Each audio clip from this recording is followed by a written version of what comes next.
the sun. Most of all, This morning, we continue our special series, Thanks and Giving, focusing on the life-saving work at St. Jude Children's Research Hospital. Today, we meet Liam Reinier, who's battling a deadly disease with a courageous smile. At first glance, 4-year-old Liam Reinier looks like your typical kid. He loves playing video games.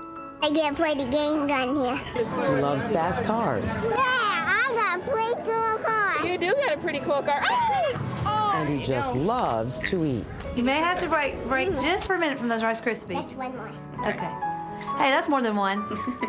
You mean one more? I meant one more bite. I could have spaghetti with that kind of sauce and macaroni without the cheese and most of that kind of stuff.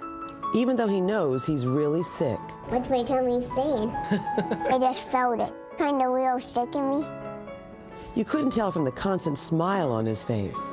He smiles all the time, and he smiles in his sleep, and you'll look over and you think that maybe he's playing a trick on you because he's grinning so much.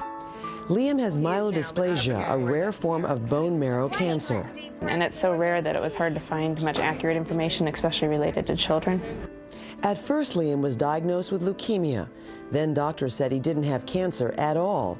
But 2 weeks later, his mom received a disturbing call. He said that I have some very bad news for you. He has myelodysplasia. And I didn't know what that was. So I said, well, this is survivable, right? And he said, no, not really. And I thought, no, not really. Not survivable? Because maybe I'd misunderstood him. He said, nope, it's not.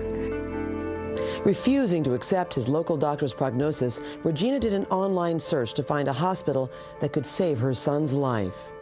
St. Jude came up, and they talked about success and cure rates and survivability, which actually most other sites just don't even discuss survivability. So that was like my beacon of hope I was holding on to. Look, somebody can survive this. Myelodysplastic syndrome is typically a disease that affects older adults. So it's something we see maybe 3 or 4 cases a year of at our institution, so it's not very common. A bone marrow transplant would be his only hope. Without transplantation, the chances of survival are almost 0. And even with transplantation, the chances of survival are less than 50%. You know, if 40% of the people make it, that means that out of 100 people, 40 of them survive. So even if it was 1% survived, somebody can do it. It's 267 days since Liam had his transplant. We count every day. I'm at day 365. We've really reduced our chance of relapsing, so it's a big day. Dr. Liam. And Liam is doing great. He's done with chemo, and this Halloween playing role reversal, dressed up as a doctor. Look at me. There you go. Liam has big future plans. When I grow up, I'm going to be a baker that bakes donuts. Whatever kind of donuts people like, I'll just make them for them. He even has his own cookbook. You have a cookbook that I have a favorite recipe in. It's called Taco Pie on 141. It says you use regular potato chips, but we use Doritos. Right now, he's on a restricted diet, which has been hard. Yeah, he's very obsessed with food. He's even worse right now about it because he's on steroids and they cause him to want to eat more, but he's always been a big eater. There's one thing that he is thankful for. I'm thankful for St. Jude, because they helped me. Marlo Thomas is the spokesperson for St. Jude's Children's Research Hospital. Marlo, happy Thanksgiving. Thank you. What a boy. We're all in love with him. Isn't he adorable? Mom found you. Yes. How? Well, you know, she was told that there was nothing she could do that could be done for him, that he had no survivability. That's what she was told by the other doctors.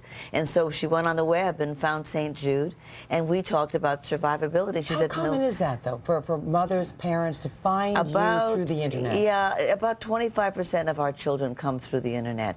And I'm so thrilled that parents do that they don't just accept a death sentence, but go out to see who else is doing something. Because the whole key to this is research. If there's research being done somewhere, you have a chance. He had 0 chance without what we're doing. And so he came there, and now he's got a 40% chance. 40% chance. But that's better than zero, That's which is better what he than had zero. before. He had a bone marrow transplant, which we do with the parent's marrow, so we don't have to wait, you know, looking for a perfect match. We do it with half a match. And that's what's going to save this boy's life, hopefully. Hopefully. But what You a know, great Thanksgiving story. What a great Thanksgiving story, but also thank you, Marla, because you've never dropped the ball on this. You really honored your family. Well, you know, the hopes of your family. Oh, to do thank this. you. But, no, I'm very touched by that. Look it's- at you. You're on Thanksgiving Day. What are you doing? You're sitting here talking to me about these children. But it's bigger than my family, you know, really. It started out, I wanted to do something to honor my dad, but it's gone way past that. It's so irresistible to know that I have a chance of helping other families and children. Well, it's great. Marla Thomas, I know we're going to see you again tomorrow. Yes. With all of these children that we've met this week. Yeah, For a Liam will very be there special tomorrow. shopping trip. Yes. So we look forward to that. Thank you. Happy Thanksgiving.